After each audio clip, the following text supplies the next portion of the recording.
Nice.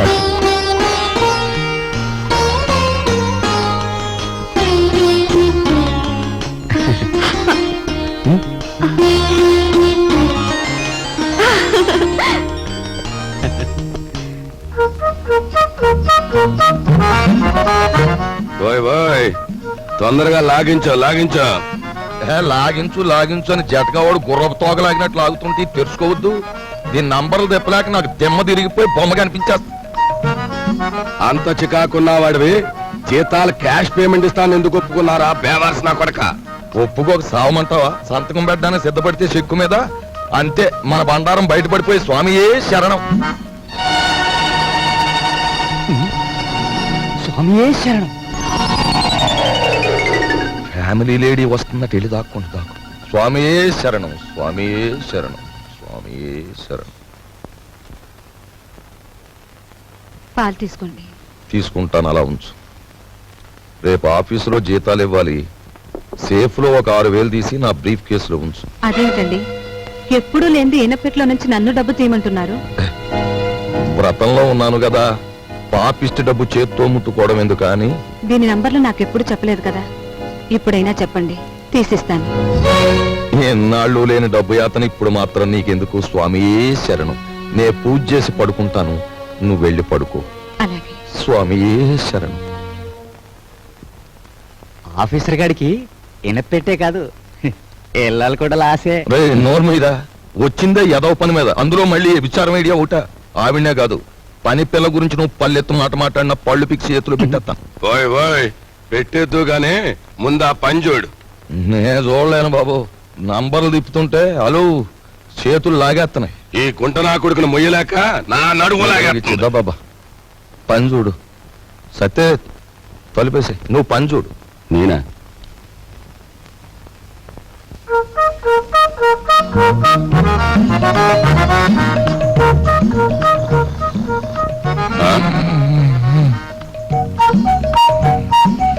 అమ్మ నా కొడక వచ్చిందా? అలు ఒరే ఒరే గాడిది వాండ్రించినట్టు నువ్వు కొరకెట్టు తొంగుంటే నా బుర్ర ఏమన్నా పని చేయాలంటావా? కోప్పడ గురువా. అలు ఆఫీసర్ గారికి గురకెట్టే అలవాటు ఉంది. ఇప్పుడు మనం గురకెట్టలేదనుకో ఫ్యామిలీ లేడీకి అనుమానం వచ్చేస్తుంది. పని చూడరా, పని చూడు. కర్మరావు నిన్ను పనిలో పెట్టి నేను చేయాల్సి వస్తుంది.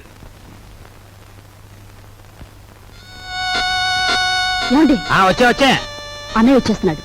అసలు విషయం తేలిపోవాలి. జాడిని చదివిపెట్టండి, ఊరుకుంటే లాభం లేదు.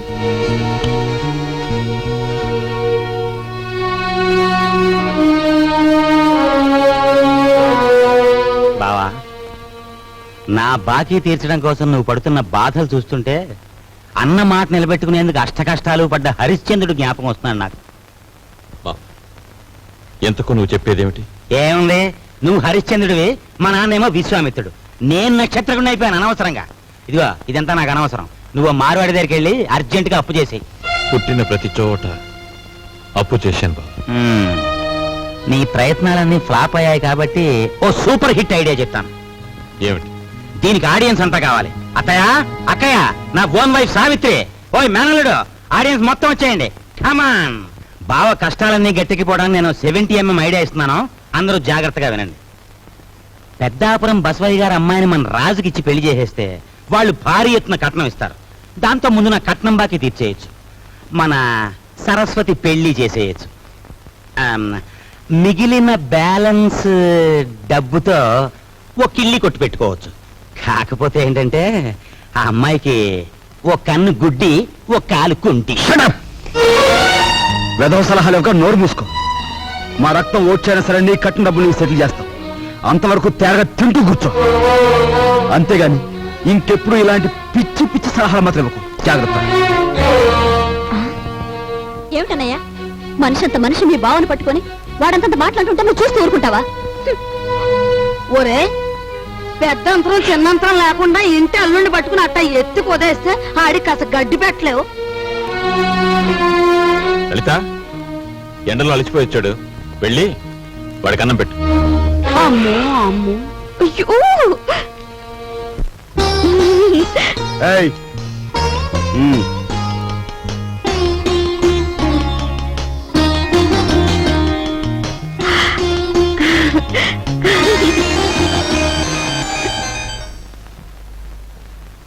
ఏమండి, మీ ఎలకలతో పనే ఉందండి. వాళ్ళు ఇంత అవమానించిన తర్వాత ఇంకా ఇక్కడ ఎందుకండి? పదండి పోదాం. ఈ అవమానం నా ఒక్కడిది కాదు. ఆంధ్ర సీడెడ్ నైజాం ఏరియాల్లో అత్తవారిళ్లలో సెటిల్ అయిపోయిన అల్లుళ్ళందరిదీను. అసలు నన్ను అవమానించిన రాజుగాడు కాదే, మీ అన్నయ్య. ద్రౌపదీదేవి చీరల్ని దుశ్శాసనుడు లాగాడు, కానీ తప్పు వాడిది కాదు, వాడికి ఆర్డర్ వేసిన దుర్యోధనుడిది. మీ అన్నయ్య ఒక్క మాట కూడా మాడకుండా చూస్తూ ఊరుకుంటాడా? మీ అన్నయ్య నా కట్నం బాకీ తీర్చేసినా సరే నేను ఇక్కడి నుంచి కదలను. నా కక్ష తీరే వరకు ఇక్కడే ఉంటాను. ఇక మీదట విశ్వామిత్రుడు నేనే, నక్షత్రకుడు నేనే. తాళం తిప్పితే వచ్చి ఈనపెట్టి చూసాం కానీ నంబర్లు తిప్పితే వచ్చి ఈనపెట్టి నీ ఇంట్లోనే చూసాం.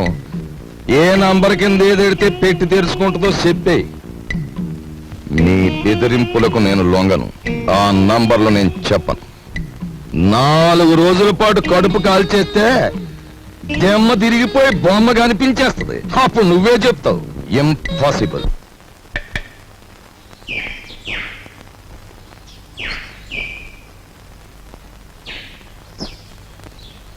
ఈ కుండంతా 4 రూపాయలమ్మా. 40 పైసల కుండ 4 రూపాయలా? ఇదేం బంగారం కుండ? ఆయన తొక్కేది మట్టా బంగారమా? ఇంతైతే ఎవరు కొంటారు?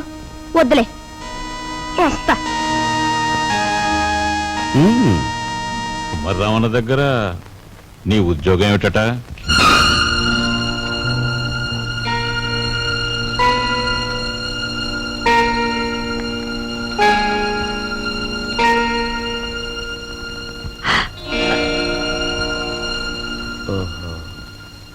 మాట్లాడమే.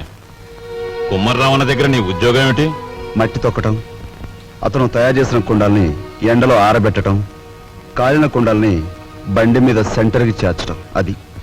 నువ్వు చదివిన చదువేమిటి? నీ మీద మేం పెట్టుకున్న ఆశలేమిటి? నువ్వు చేసిన నిర్వాకం ఏమిటి?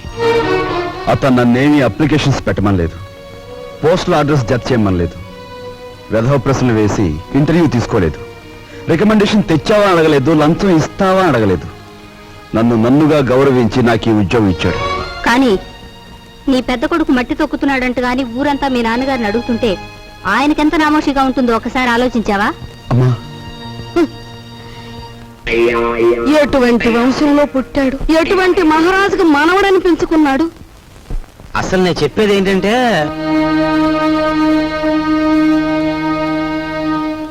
ఇలాంటి అప్రదిష్ట పనులకు తలపెడితే ఈ ఇంట్లో ఇంకా పెళ్లి కావాల్సిన పిల్లలు ఉన్నారు. వాళ్ళని చేసుకోవడానికి ఎవడైనా ముందుకొస్తాడా? ఏ మా చెల్లి పెళ్లి చూపు సమయంలో మీరు వచ్చి పెంట చేశారే, అప్పుడు లేదా ఈ అప్రదిష్ట? నాన్న, ఏమీ చెయ్యకుండా మీకు భారంగా ఉండే కంటే ఏదో ఒక పని చేసి ఇంత సంపాదించడం నా బాధ్యత అనుకున్నాను, సంపాదిస్తున్నాను.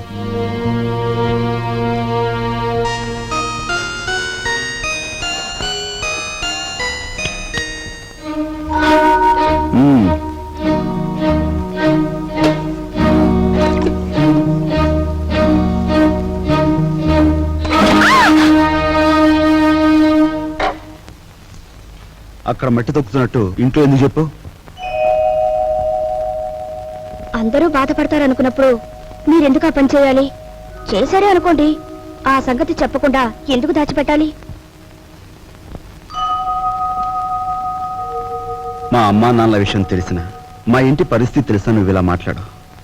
మా ఇంట్లో సంపాదించేది మా నాన్న ఒక్కడు, తినేవాళ్ళు 10 మంది. ఆయన సంపాదించే ప్రతి రూపాయి వెనుక ఆయన పడే కష్టం, ఆవేదన నాకు తెలుసు కాబట్టే ఆయనకి ఈ విషయం తెలియకుండా దాచిపెట్టాను. కట్నం ఇవ్వలేదన్న నెపంతో ఒకవైపు నుంచి మా మావయ్య బాధ పెడుతుంటే మరోవైపు నుంచి అప్పులు వాళ్ళు బాధిస్తున్నారు. ఇలా ఇంటా బయట అనేక బాధలతో నలిగిపోతున్న మా నాన్నగారికి ఒకరోజు దారిలో 5,000 రూపాయలు దొరికాయి. మొత్తం తీసుకెళ్లి పోలీస్ స్టేషన్లో అప్పగించాను. దానిలో ₹1 కూడా నేను ముట్టుకోలేదు. ₹1 కూడా నేను ముట్టుకోలేదు. ₹1 కూడా. ఏమండి, అసలేం జరిగిందండి? లలిత, నువ్వు ఎన్నోసార్లు నన్ను ధర్మరాజు ధర్మరాజు అంటూ ఉంటాం. కానీ ఇవాళ నీ ధర్మరాజు దొంగతనం చేశాడు. మీరు దొంగతనం చేశారా? అవును లలిత, అందులో 10 రూపాయలు కాజేశాను. ఏమండి, ఎందుకు తెలుసా? మన అబ్బాయి ఉద్యోగానికి అప్లికేషన్ పెట్టడానికి. ఎన్నడూ రాని ఉద్యోగం ఈసారైనా వస్తుందేమోనన్న ఆశ. లలిత, ఇంకెప్పుడు నన్ను ధర్మరాజు అని పిలవకు. లేదండి, ఇప్పుడు మీరు నిజంగా ధర్మరాజు. అశ్వత్థామాత కుంజరహ అని ధర్మరాజు అంతటి వాడు అబద్ధం ఆడాడు. అది ఆపద్ధర్మం లలిత. ఇది ఆపద్ధర్మమేనండి. మన బిడ్డ కోసం మీరు చేసింది ఆపద్ధర్మమే.